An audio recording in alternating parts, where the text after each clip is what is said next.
सामाजिक जिस्म के घावों का अब उपचार होना चाहिए। नैतिकता को अक्षुण्ण बनाए रखने के लिए सामाजिक समरसता का आगाज होना चाहिए। मैं राजकोट 4 आज आप सबके समक्ष एक कहानी प्रस्तुत करने जा रही हूँ। कहानी है एक पिता और उसकी 6 साल की हंसमुख बिटिया सुखिया की। बेटी तो मानो पिता का प्राण ही थी। यदि एक पल के लिए भी आंखों से वह ओझल हो जाती तो वह बेचैन हो जाता। एक बार गांव में महामारी प्रचंड रूप से फैलती है। पिता बस यही प्रार्थना करता है कि किसी तरह उसकी बेटी इस महामारी से बच जाए, लेकिन उसका यह डर एक दिन सत्य साबित हो जाता है। अपनी फूल सी कोमल बेटी को भूमि पर लेटे देख उसे स्पर्श करता है।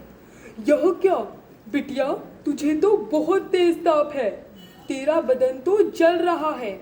वह उसे अपने गोद में लेता है और कुछ बोलने को कहता है, लेकिन सुखिया कुछ न बोलती है।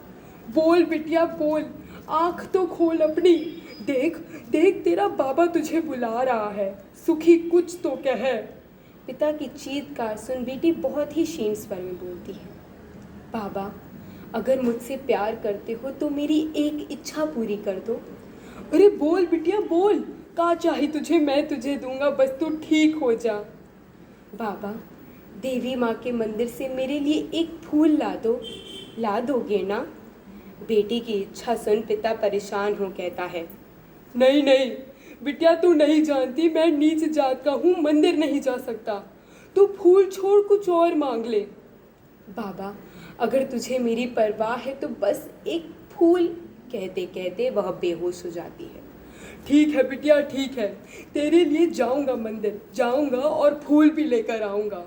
वह मंदिर की ओर दौड़ता है और भक्तों के झुंड के साथ मिल देवी की स्तुति करने लगता है। पुजारी उसके हाथ में पुष्प देता है और पुष्पा वह प्रसन्न हो जाता है और जल्द से जल्द बेटी के पास पहुंचने के लिए वह दौड़ता है। अभी वह मंदिर के मुख्य द्वार तक ही पहुंचा था कि कोई उसे पहचान चिल्लाता है, अरे यहाँ अछूत मंदिर के अंदर कैसे आ गया? देखो तू कैसे सभ्य लोगों की तरह इसने पोशाक पहने हुए हैं। पकड़ो पकड़ो, कहीं भाग न जाए। तो किसी दूसरे ने कहा, इसने मंदिर में घुसकर बहुत भारी अनर्थ कर दिया। मंदिर की चिरकाल से चली आ रही पवित्रता को इसने अशुद्ध कर दिया। पर पिता को उनकी बात न समझ में आई, बोले, तुम लोग अपने आप को माँ का भक्त कहते हो और ऐसी बात करते हो। अगर तुम लोग अशुद्धता को माँ की पवित्रता से भी ऊंचा मानते हो तो तुम स्वयं माँ को नीचा दिखा रहे हो। पर उसकी बातों का किसी पर असर ना हुआ। सभी ने उसे घेर लिया और उस पर लातों और जूतों की बरसात करने लगे। मत मारो मुझे, मत मारो मुझे, मेरी बेटी के पास जाने दो, वो वहाँ मर रही है। उसे तो 7 दिन के कारावास की सजा भी मिल जाती है। 7 दिन सदियों की तरह लगते हैं। छूटने के बाद वह घर की ओर दौड़ता है, लेकिन घर पर कहीं सुखिया का नजर ना आना। वह भागते हुए शमशान घाट जाता है जहाँ उसकी सुखिया की चिता जल चुकी थी। उसकी फूल सी कोमल बेटी अब बस राख का ढेर थी। पछताने के अलावा उसके पास और बचा भी क्या था। इस तरह लोगों के भेदभाव के कारण एक पिता से उसकी पुत्री छीन गई। लेकिन अब्दुल कलाम जी के साथ कुछ अलग ही घटित हुआ। जब वह रामेश्वर विद्यालय में 5वीं कक्षा में पढ़ते थे और मंदिर के मुख्य पुरोहित का बेटा रामनाथ शास्त्री उनका घनिष्ठ मित्र था।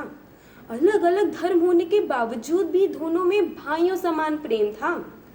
एक बार आए नए अध्यापक ने कलाम जी से कहा, तुम्हारी हिम्मत कैसे हुई पुरोहित के बेटे के साथ बैठने की? जाओ जाकर पीछे बैठ जाओ। कलाम चुपचाप जाकर पीछे बैठ जाते हैं। अगले दिन पुरोहित अध्यापक और कलाम दोनों को बुलाते हैं और अध्यापक से कहते हैं, ईश्वर की दृष्टि में सब समान है। जब उसकी दृष्टि में कोई किसी से कम नहीं तो आप और हम होते कौन है यहाँ भेदभाव करने वाले? भेदभाव को भुलाकर ही आगे बढ़ा जा सकता है। इन बातों का कलाम जी ने आजीवन पालन किया और विद्यार्थियों तथा युवाओं के लिए 10 सूत्रीय शपथ में कहा, शपथ लीजिए, मैं किसी एक का जीवन सुरक्षित या सफल बनाने की कोशिश बिना किसी जाति, धर्म, भाषा या राज्य के भेदभाव से करूँगा। आइए हम सब संकल्प लें कि इस स्वप्न को, कलाम जी के स्वप्न को साकार बनाएंगे हम सब साथ में। धन्यवाद।